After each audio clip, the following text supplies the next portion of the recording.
This video is over Chapter 10, Vocabulary Terms, Part 3. Let us begin with number 22, Langston Hughes. He was born in Missouri, and Hughes became one of America's greatest poets, and he is arguably the greatest African-American poet of his generation, possibly of all time. He is part of that Harlem Renaissance we spoke about in the previous video. Marcus Garvey, another African-American who became well known for his Back to Africa movement. The idea was Marcus Garvey, who was born in Jamaica, came to the United States, became a political activist, and his career was very controversial, was essentially or eventually arrested and deported because of fraudulent activities. He started a Back to Africa movement. He started his own cruise ship line, the Black Star, and he essentially stole money from it, which is what got him deported. But he was one of those early African American leaders who wanted to isolate the African Americans from the rest of the country, therefore the Back to Africa movement. And he was controversial because he made statements, suggestions that blacks only do business with blacks, that blacks avoid white-owned businesses, those types of things. The segregationist movement, started by the black activists like Marcus Garvey, created a great deal of controversy, and his cause lost a lot of political power when he was discovered to be a fraud and was deported. Number 24, Charles Lindbergh, the first person to fly nonstop solo, and this is not added, nonstop solo across the Atlantic. And this is in 1927. He became not only an American hero, but an international hero. So he, in his plane, the Spirit of St. Louis, took off from the American East Coast, flew across the Atlantic by himself, nonstop, landing in France. This bit of heroics, this step forward for aviation, again, made him an international hero, to the point when, after he marries and has a child in a few years, his child is kidnapped. The Lindbergh case, as it became known, was followed by Americans all over the country. It was followed internationally. And when the baby was found murdered, the entire nation mourned with Charles Lindbergh and his wife at the loss of their child. So even to this day, Lindbergh's name is mentioned with reverence because, again, of what he accomplished. Now, flying nonstop across the Atlantic these days by yourself is not that big a deal, but we're looking at a vastly different period of time, vastly different circumstances than today. Number 25, isolationism. This is something we have discussed in several chapters. Refusing to become involved in foreign nations' disputes. That is the definition in this particular chapter. Again, isolationism is really simple: to not become involved with other nations, whether it is part of a dispute like a military dispute or a trade dispute. I don't think it really matters. But generally we think of isolation and isolationism. We think of staying uninvolved or not becoming involved in military matters. Not necessarily trade, but mostly military matters. Number 26, recession. This is a downturn, a slowing of the economy. And it is signaled by higher inflation. Inflation being the rise in the cost of goods. Employment goes down. Jobs are difficult to find. There are a couple of others, but again, that's a recession. And recessions can be fairly serious, or they can be relatively mild, depending on any number of factors. But we're looking at prices being higher, jobs being more scarce. Number 27, the Palmer raids.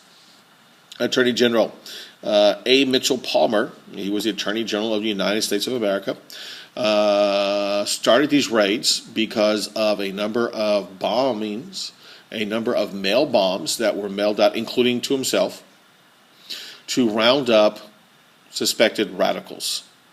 He appointed J. Edgar Hoover the head of the newly created FBI, the Federal Bureau of Investigation, and it was Hoover who headed the Palmer raids. Now, the idea was to round up people who were believed to be attempting to overthrow the government, radicals trying to overthrow the government. Over 4,000 were arrested, with 600 being deported.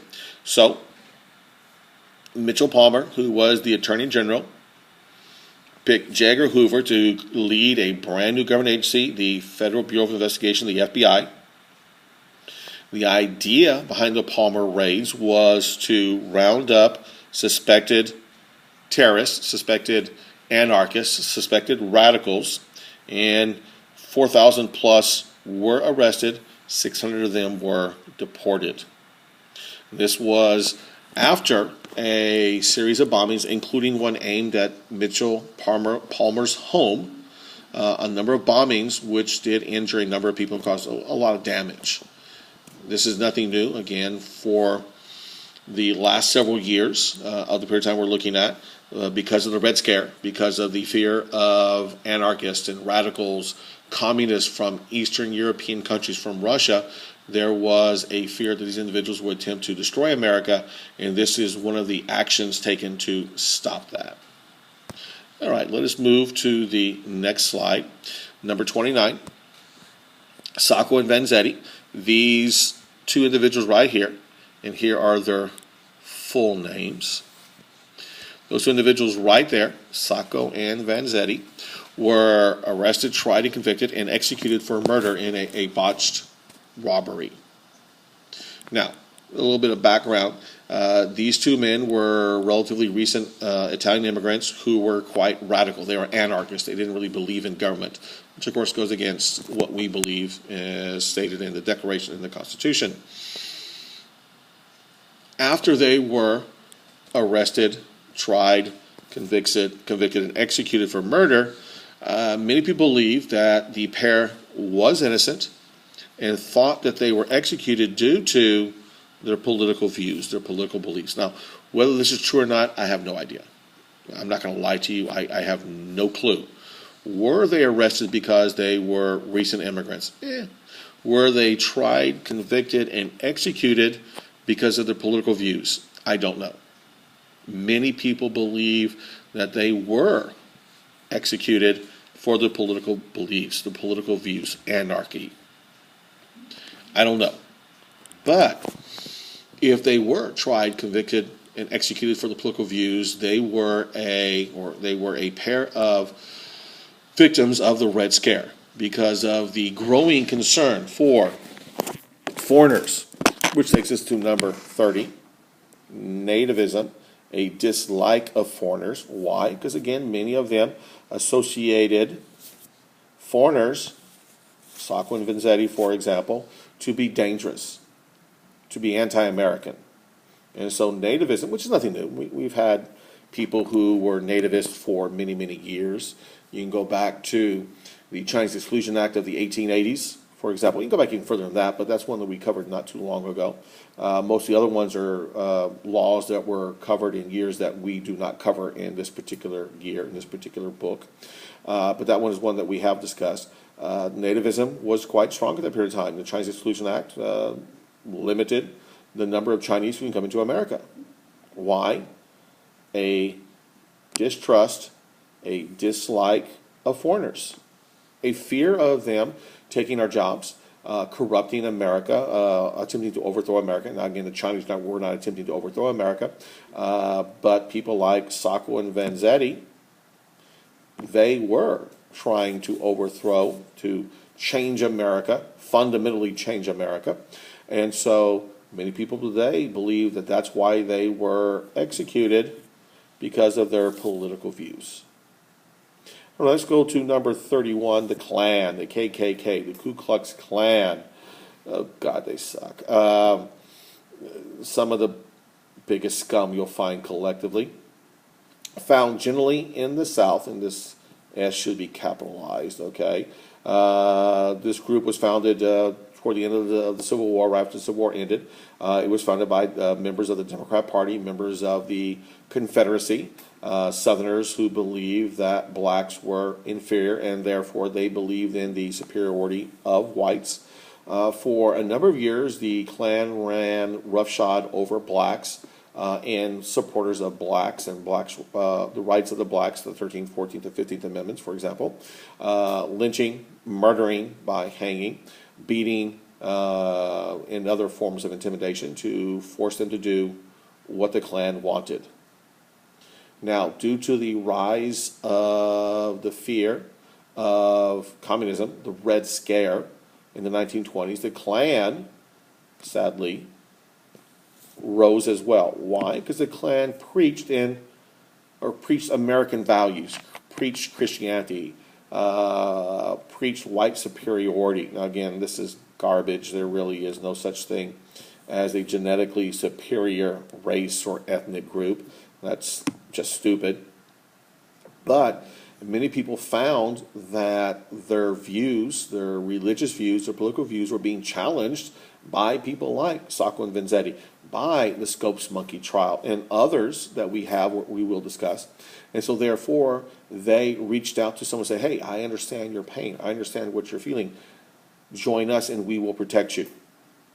We, the Klan, will protect the white race here in America from the evil minorities who are coming to destroy America. Now, in some cases, there were people who were coming to America to destroy us, but they were by and large white. I mean, Sacco and Vanzetti were Italian. They are Caucasian. The Russian anarchists, the Russian communists, the Russian socialists, they were Caucasian. They were not coming from Africa. They were not coming from China to overthrow us. They were coming from European countries where millions of Americans' ancestors had come from. So the Klan, generally found in the South, and you will find a few in the North, again, started around the end of the Civil War, started by the Democrat Party, and the Klan is the party, the Democrat Party is the party of the Klan.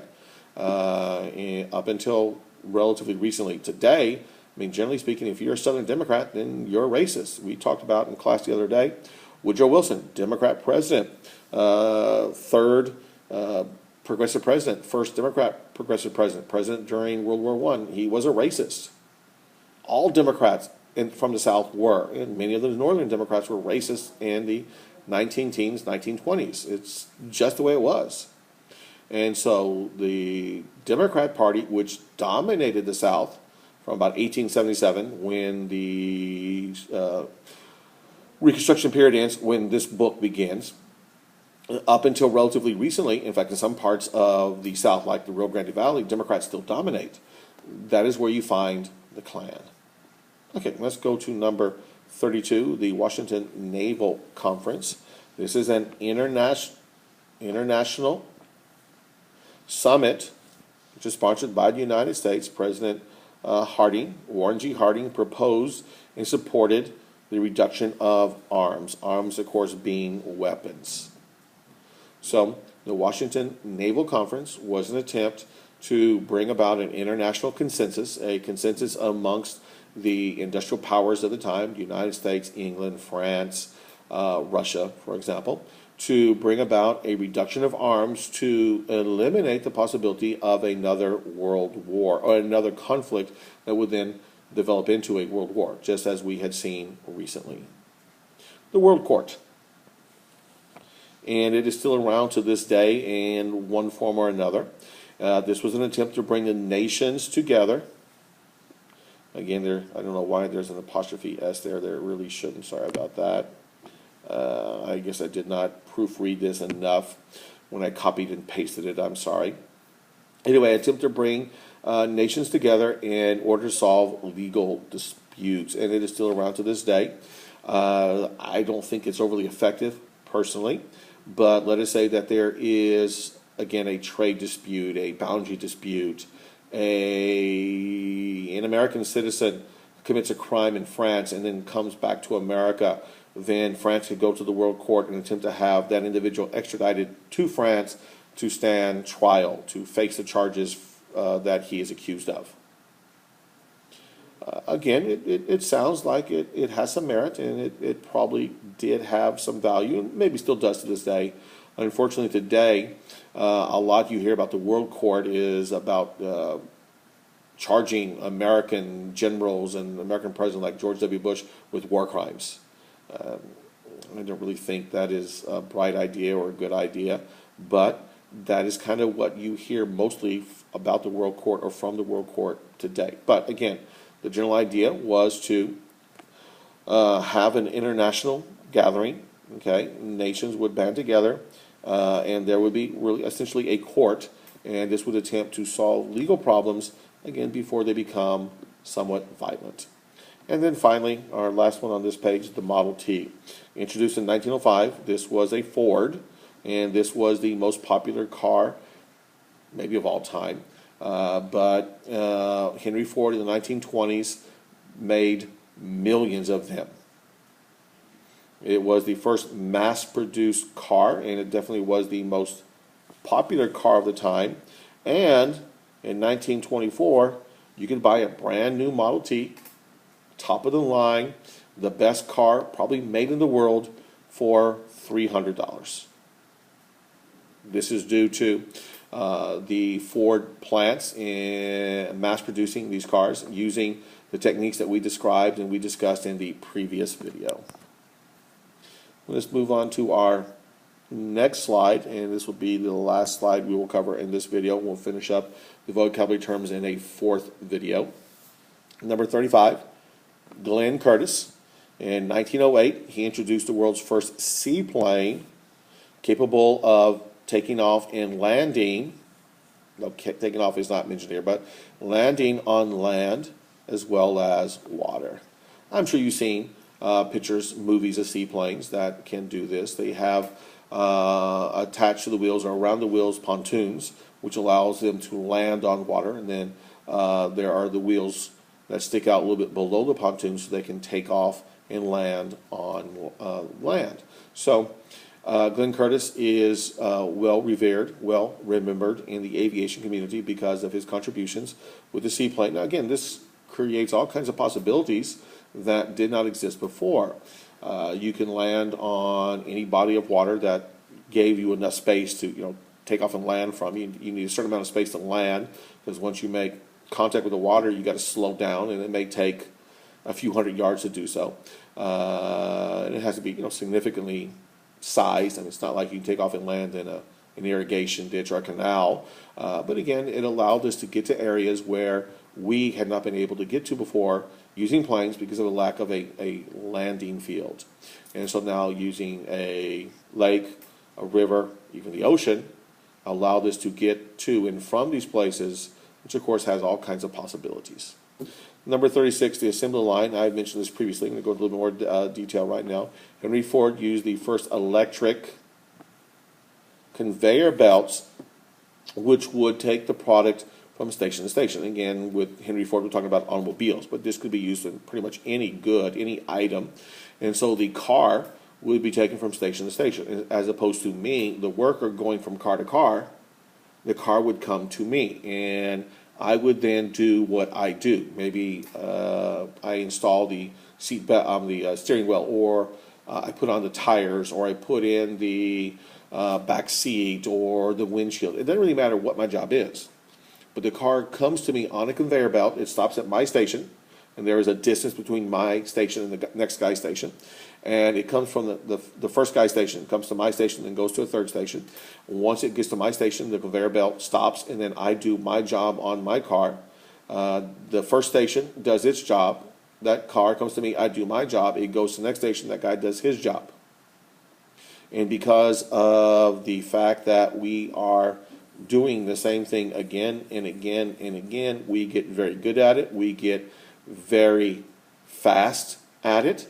And the faster you can produce these cars, the cheaper you can sell them for, which then allows us to sell brand new Model Ts, the most popular car of the day, for $300.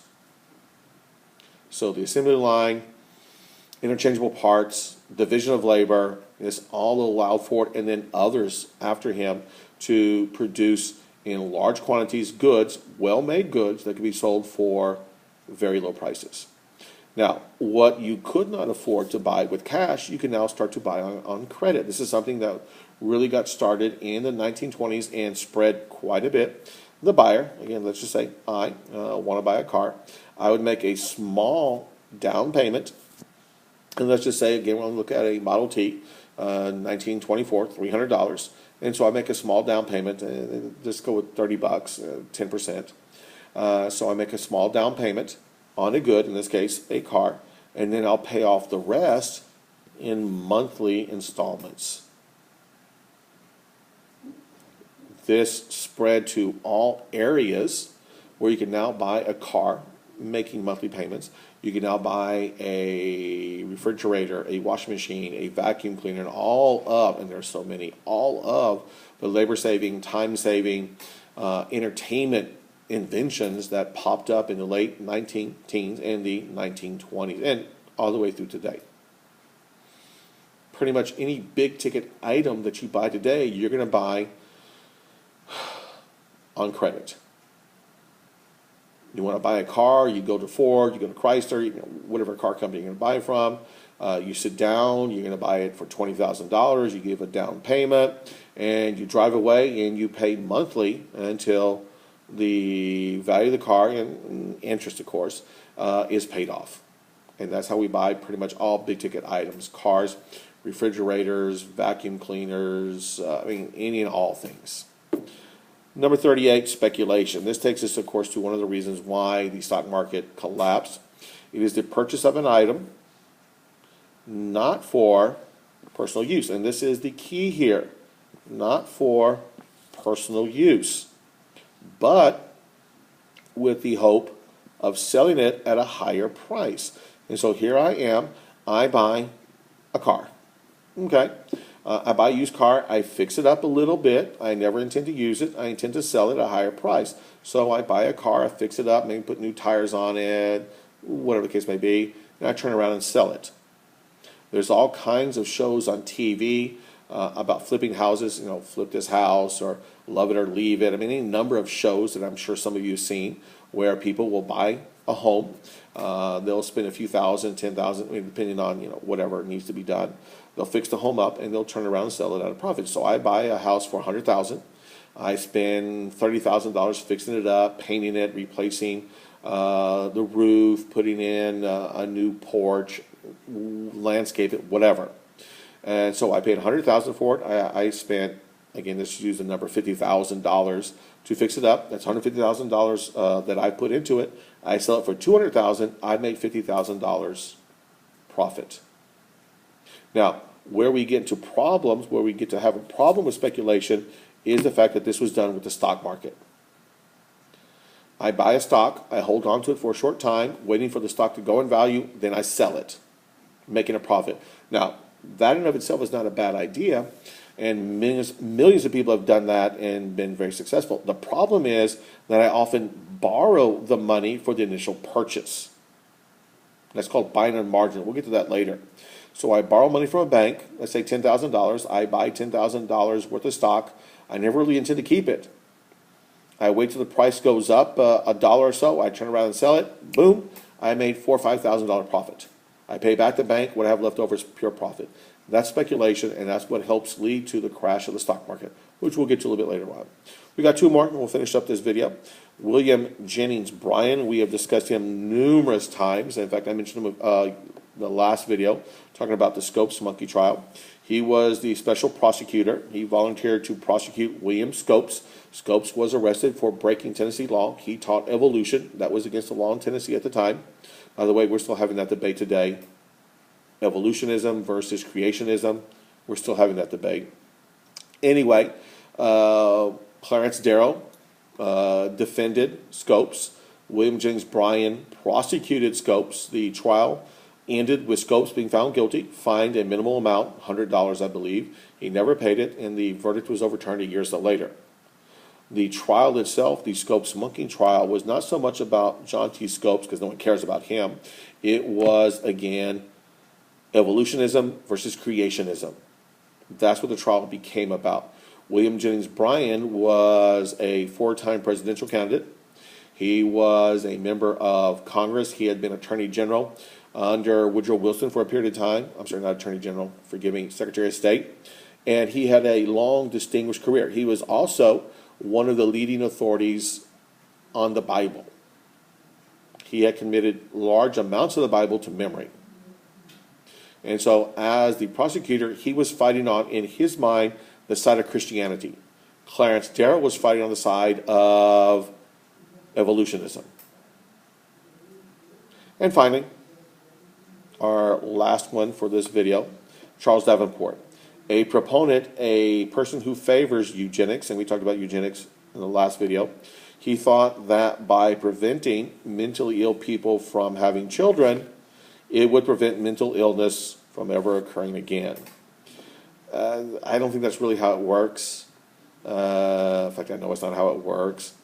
Now,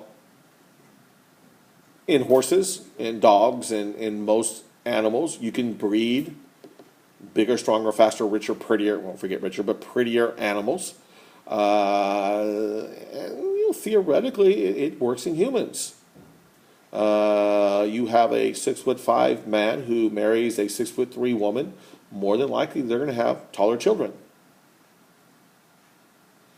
That's just the way genetics works. The dominant gene wins out. Now, of course, you have to redheaded people marry. Are they guaranteed to have a redheaded child? No, not guaranteed. The odds are very much in their favor. So the concept of eugenics, again, as a part of the definition, the previous video, it's sort of a pseudoscience, kind of a science that basically thought that you could improve the human race through selective breeding. In this case, Charles Davenport wants certain people, the mentally ill, not to breed, to not have children, and he felt that that would then prevent mental illness from occurring in the future. And of course, that's just not the way it works. Okay, this is going to finish up our look at the third part of this. Again, this is the, wrong one. This is the Chapter 10, Vocabulary, and this was our Part 3. We will finish up the vocabulary terms with Part 4, but for now we're done. Bye.